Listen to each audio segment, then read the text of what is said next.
It was a typical Tuesday when the transmission came through. The sky was clear, the world seemingly at peace. People were going about their daily routines, commuting to work, attending classes, catching up with family, and planning their evenings. It was a calm day that turned into something unthinkable. The first signal arrived without warning, flashing across every screen on Earth. It didn't matter whether you were watching a news channel, reading emails, or even playing a video game, the message was everywhere. It wasn't a virus. It wasn't a hoax. It was a simple, clear message that would change everything. This is Supreme Executor Zul'Ran of the Androsian Galactic Empire. To the leaders of Earth, your time of sovereignty has ended. You will surrender immediately or face the consequences. This transmission will self-destruct in 30 seconds. The image on the screen was that of a tall, imposing figure. His face was regal and severe, his eyes dark as they stared coldly into the camera. His uniform was decorated with symbols of power, his posture rigid with authority. There was no warmth in his voice, no diplomacy. He wasn't here to negotiate, he was here to deliver an ultimatum. The message ended as abruptly as it began. Static hissed for a moment before the screen went black, leaving a stunned silence in its wake. It was surreal. The weight of the message hung over humanity like a dark cloud. Earth, with all its nations, all its weapons, all its pride, had just been told to surrender. To surrender to an unknown enemy, an alien race that controlled the stars and apparently had the power to enforce their will. The message was clear: this was not a negotiation. This was a demand for submission. Across the globe, world leaders scrambled to respond. In the United States, President Evelyn Carter was woken in the dead of night. The message had already been broadcast, and her advisors were urging immediate action. There was no time to waste. In China, the General Secretary made calls to the Russian Federation. In Europe, leaders were already meeting in emergency summits. They all saw the same thing: an invincible force, a power beyond anything humanity had ever faced, and a clear message that there would be no mercy. No one knew how to react. Many suggested diplomacy. After all, what could Earth possibly do against an empire that could command entire fleets of warships and destroy planets? Maybe it was better to comply, to accept their terms and negotiate from a position of submission. Some nations wanted to resist, but how could they? They didn't even know what these aliens were capable of. But the message was broadcast to more than just Earth's leaders. It was received by every person on the planet, in every language. And humanity, for the first time in history, felt a collective chill. For the first time, every citizen of Earth knew that they were not alone in the universe, and they were not at the top of the food chain. It wasn't just the leaders who had to decide what to do. The people of Earth had to choose as well. Would they bow to the invaders, or would they resist, no matter the odds? The air was thick with tension. But one thing was certain: this was no longer a question of diplomacy. This was a question of survival. Earth had been given an ultimatum, and Earth would answer. The only question left was how. The response to the Androsian ultimatum was swift but fractured. Across the globe, there was an immediate sense of uncertainty. People were scared. Who could blame them? A galaxy-spanning empire had just demanded Earth's surrender, and it wasn't a vague threat. It was a command, delivered with the cold certainty of a conqueror. In those first few hours, some nations hesitated, unable to fathom the true scale of the situation. World leaders convened urgently, their meetings tense and fraught with fear. The United Nations was called into emergency session, but even the combined weight of Earth's political powers couldn't offer a clear path forward. Would it be better to comply? To beg for mercy, in the hope that the Androsians might be willing to spare Earth? Some leaders, like the President of the United States, proposed that Earth should submit immediately. They argued that resisting would only lead to inevitable destruction. The Androsians' power was unimaginable, and they had already proven their ability to impose their will on entire civilizations. The best course of action, many believed, was to send a message of submission, of diplomacy. Perhaps they could negotiate for a more favorable position, or at least delay the inevitable. But there were others who refused to even entertain the idea of surrender. Among them was President Evelyn Carter, who, in a speech broadcast to the entire world, made it clear that Earth would never bow to any invader. "We are not a species defined by fear," she said, her voice resolute and unwavering. "We will not be cowed, not by a far-off empire or anyone else. We will stand, we will fight, and we will protect our planet with every fiber of our being." Her words ignited something deep within the collective heart of humanity. The idea of surrender was not only unappealing, it was unthinkable. In that moment, humanity found unity in resistance. People from every country, every race, every creed recognized that this was not just about their nation or their government, it was about survival, about the future of humanity itself. Across every continent, leaders and citizens alike came together with one voice: Earth would not surrender. The challenge was not only to survive but to fight back, to show the Androsians that we were not helpless in the face of a superior force. It was a sentiment that spread like wildfire. The idea of resisting, of standing up against an empire that had no business demanding anything from Earth, was more than just an act of defiance. It became a rallying cry. What followed was a remarkable display of unity, as nations set aside their differences, pooling resources and knowledge. Scientists, engineers, military leaders, and technicians worked around the clock to figure out how to match the technological might of the Androsians. And they didn't just work to defend Earth, they worked to develop weapons, ships, and technologies that could rival those of the invaders. For the first time, humanity wasn't fragmented by politics or national borders. Nations that once considered each other rivals now shared a common goal: the survival of the human race. It was the greatest feat of cooperation the world had ever seen. The next few months would be critical. Every available resource, every mind capable of solving problems, and every soldier willing to fight was called upon. Earth's military forces, though small in comparison to the might of the Androsian Empire, began preparations for war. Yet the true focus lay in the creation of a new fleet, one capable of taking on the alien invaders on their own turf. The world had made its choice. Surrender was not an option. War was the only answer, and the fight for Earth had just begun. The days that followed were unlike any Earth had ever known. The challenge was monumental. An entire planet had just committed itself to a war with a galactic empire. The weight of that decision hung heavily on the shoulders of every leader, every scientist, and every soldier. But it was also a time of unprecedented unity. Governments, corporations, and civilian groups came together like never before. Even long-standing political rivalries were put aside as a singular goal consumed humanity: to build a fleet capable of fighting the Androsian invaders. The task was daunting. In the span of mere months, humanity needed to construct ships capable of withstanding and ultimately defeating the technological might of an intergalactic empire. The warships would need to have advanced weapon systems, near-impenetrable shields, and faster-than-light engines. It seemed impossible. But humanity was accustomed to impossible challenges. We had once fought our way out of the Stone Age, then the Iron Age, then the World Wars. The capacity for innovation and resilience was embedded in the very fabric of our species. If we were going to survive, we would need to leverage every ounce of that ingenuity.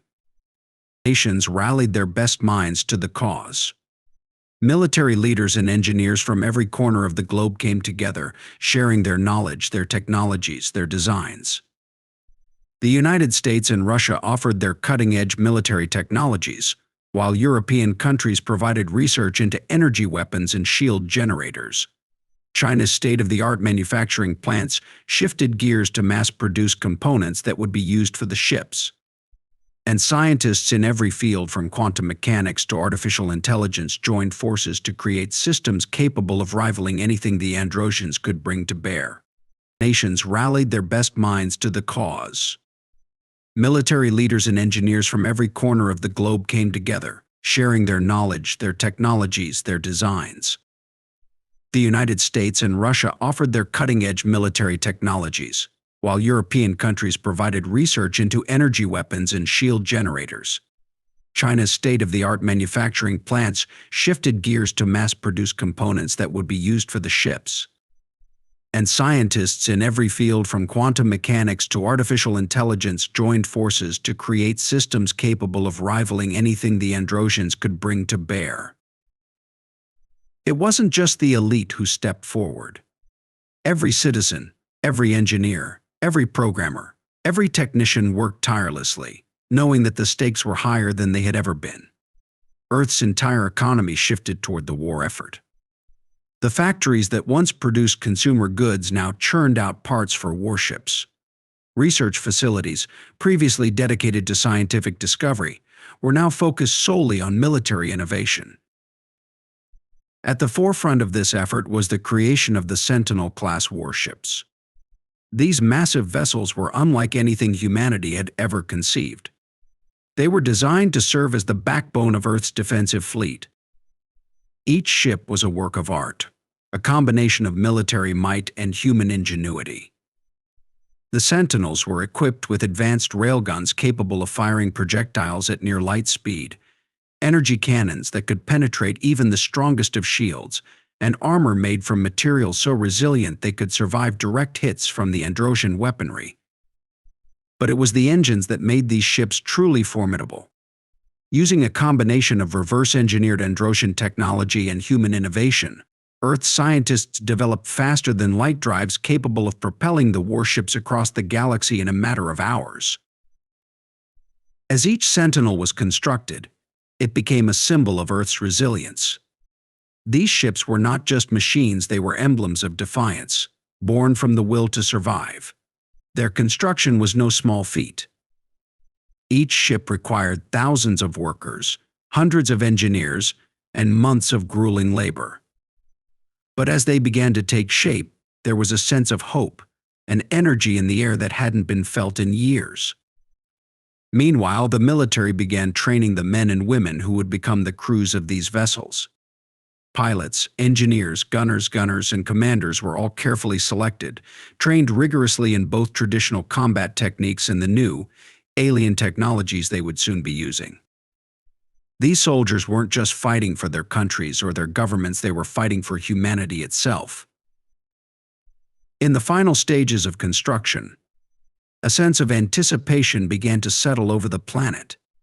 The warships were ready. Earth was no longer defenseless. The Androsians may have thought they could easily subdue a primitive species, but they had underestimated the power of a united Earth. The fleet was not yet large, but it was mighty, and it was driven by a singular purpose: to defend Earth, to protect our future, and to show the Androsian Empire that humanity would not be cowed. The question now wasn't whether Earth could build a fleet. The question was whether it could survive the coming storm. The day the Androsians arrived, Earth was ready, or at least, as ready as any species could be when faced with an enemy that spanned the stars. An enemy whose mere presence had already shaken the planet to its core. The vast armada of Androsian ships appeared without warning, blotting out the sun, their enormous silhouettes casting shadows over the Earth. The atmosphere crackled with tension as their ships entered Earth's orbit. There were no overt signs of aggression, no immediate threats. Instead, the fleet hung there, like a grim harbinger of the conflict to come. The ships were unlike anything humanity had ever seen: sleek, ominous, and vast beyond comprehension. Some were colossal capital ships, their surfaces glistening with alien metals that defied understanding. Others were smaller, faster vessels, darting between the larger ships like predatory birds. The Androsians had clearly come prepared, their fleet positioned around the planet in a perfect circle, as if they were simply waiting for the word to begin. Humanity's response, however, was far from passive. In a secret underground command center beneath the White House, President Carter stood before a large digital map, her face hard with determination. Every major military leader was present, each of them a veteran of conflicts, but none had ever faced a challenge like this. The Androsians had given Earth their ultimatum: surrender, or be destroyed. There would be no negotiations, no diplomacy. Only submission or annihilation. But Carter's voice was steady as she gave the order. "Initiate the counterattack," she said, the words firm and resolute. The world's remaining fleet of Sentinel warships was stationed in Earth's orbit, waiting for the moment when the order would come. Though small in number compared to the Androsian forces, the Sentinels were humanity's last hope. They were built for this moment, for the kind of confrontation that could alter the course of history. And so, as the Androsian flagship broadcast its final warning to Earth demanding the planet's immediate surrender, humanity struck back. The first salvo came from the Vanguard, Earth's flagship Sentinel warship. Captain Samuel Reeves, a man with the weight of Earth's survival on his shoulders, issued the order with cold precision. A single shot from the ship's primary railgun was fired, the enormous blast racing toward the Androsian flagship with the speed of light. The projectile struck with a thunderous explosion, sending shockwaves through the Androsian fleet. For a moment, the alien ships were stunned. Their sensors, unable to track such a sudden, powerful strike, faltered. Earth had hit back harder than they had expected. But the Androsians quickly recovered. Their massive ships retaliated with deadly force, unleashing energy blasts from their weapons that tore through space itself. The blasts were devastating, powerful enough to obliterate entire cities if they hit the surface of Earth. The Sentinels weren't immune to the Androsian weaponry, but their advanced shielding systems absorbed much of the damage. The shields hummed with energy as the Sentinels veered and dodged, their pilots pulling off maneuvers that seemed almost impossible. In the chaos of the opening battle, smaller skirmishes broke out across Earth's atmosphere, as fighter ships from the Sentinel fleet engaged Androsian interceptors in fast-paced dogfights. The sky was filled with flashing lights as human pilots, with nerves of steel, fought tooth and nail to protect their home. The Androsians, with their vastly superior technology, were formidable opponents, but humanity had something they didn't: a raw, primal determination to protect everything they had built, everything they held dear. For hours, the battle raged. Explosions rocked the sky as missiles tore through the vacuum of space, colliding with alien ships. Earth's fleet fought with everything they had, determined not to let the invaders claim their world. Despite the overwhelming force of the Androsians, something began to shift. The Androsians, confident in their superiority, underestimated Earth's ingenuity and resourcefulness. Their reliance on overwhelming firepower left them vulnerable to human creativity. Captain Reeves, observing the shifting tide, ordered a bold maneuver of feint. The Sentinel fleet broke off in several directions, drawing the Androsian forces into a trap. The maneuver worked. As the Androsians adjusted their tactics, human forces launched a full-scale assault, focusing all their firepower on a single Androsian cruiser. The Androsian ship, unable to adapt in time, was shattered in a barrage of energy blasts and missiles. It was a victory, albeit a small one, but it was enough. The Androsians were not invincible. The balance of power had shifted, and humanity's will to fight had proven itself. The battle was far from over. The Androsians still held the upper hand in terms of firepower and numbers, but the message had been sent. Earth had fought back, and the Androsians knew it. Humanity had refused to bow to their demands, and the war had only just begun. The war for Earth raged on, but with each passing day, humanity's resolve only strengthened. The initial shock of the Androsian invasion had given way to a collective determination that surprised even the most hardened military minds. Earth's forces, though still outnumbered and outgunned, had begun to adapt. The Androsians had underestimated humanity's resilience, but they had also underestimated the speed at which Earth could innovate when pushed to the brink. Captain Samuel Reeves, aboard the Vanguard, Earth's flagship Sentinel, knew that their initial success had only bought them time. The Androsians were regrouping, their forces more organized now, and they had the advantage of superior numbers. But Earth's fleet had something that the Androsians could not predict: humanity's ability to evolve in the face of adversity. The Sentinel fleet was no longer just a series of warships, it was a symbol of human ingenuity. And that symbol was about to change the tide of the war. The next phase of the conflict was to be fought not just with brute force but with tactics that would challenge the Androsians on their own terms. Human commanders, working together in ways never before seen, began to strategize. They knew they couldn't win through firepower alone. They had to be smarter, faster, and more unpredictable than their alien foes. The Androsians relied on sheer numbers and firepower. Humans would rely on cunning, surprise, and their ability to adapt quickly to the ever-evolving battlefield. A breakthrough came when Earth's scientists developed a new weapon, one that would be capable of turning the tide of the war.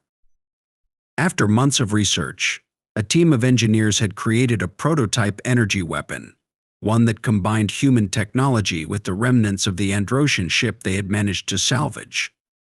The weapon was unlike anything humanity had ever used before. It could penetrate the Androsian shields, something no human weapon had been able to achieve thus far. The weapon was installed on the Vanguard and a select few of the Sentinel-class ships, and the moment it was powered up, humanity's hopes soared. The Sentinels now had a chance to stand toe-to-toe with the Androsians. On Earth's surface, the situation was equally dire. The Androsians had begun deploying ground forces, sending large battalions to conquer key cities. Earth's resistance forces, organized by a network of military and civilian volunteers, fought tooth and nail to hold their ground. Urban warfare was brutal. But every skirmish, every battle, fueled the fire of resistance. The world had transformed into a battleground, and each city was a microcosm of humanity's fight for survival. The Androsians were ruthless, but they hadn't anticipated the guerrilla tactics that humans excelled at. Small groups of resistance fighters, equipped with modified Androsian weapons, launched surprise attacks, disabling supply lines and taking down high-ranking officers. They became an annoyance to the Androsian forces, drawing their attention away from their primary objectives. On the battlefield, a new kind of unity emerged. Soldiers, civilians, engineers, and scientists all worked together in the face of a common enemy. The war had shifted from being a mere military conflict to a fight for the very soul of humanity. Earth's fight was not just about survival, it was about proving that humanity's capacity for cooperation, ingenuity, and sacrifice was a force that could never be extinguished. Then came the moment that would define the war. In a bold move, Earth's fleet launched an all-out offensive against the Androsian mothership, the heart of their fleet. The attack was timed with surgical precision. The Vanguard, with its new weapon, led the charge, its cannons unleashing a volley of energy blasts. The Androsians were caught off guard. Their fleet was still adjusting to the new tactics and technology that Earth had developed. The human forces launched wave after wave of strikes, relentless in their pursuit. As the battle raged, a final, decisive blow was dealt. The Androsian mothership, once thought invulnerable, was struck with a full barrage from the Vanguard. The explosion was massive, a brilliant flash that illuminated the stars. The Androsians, thrown into chaos, struggled to reorganize their forces. It was a victory. Not a final victory, but a turning point. Earth had struck at the heart of the Androsian fleet, and in doing so it had shown the invaders that humanity would never bow to their rule. The war was far from over, but now humanity had proven that it could stand its ground, that it could fight back and win. The Androsian Empire had underestimated Earth once, and they would not make that mistake again. But humanity's answer was clear: Earth would not surrender. Earth would never surrender. The war had become more than a struggle for survival, it had become a struggle for the future of humanity itself. And no matter the odds, Earth was ready to fight to the very end.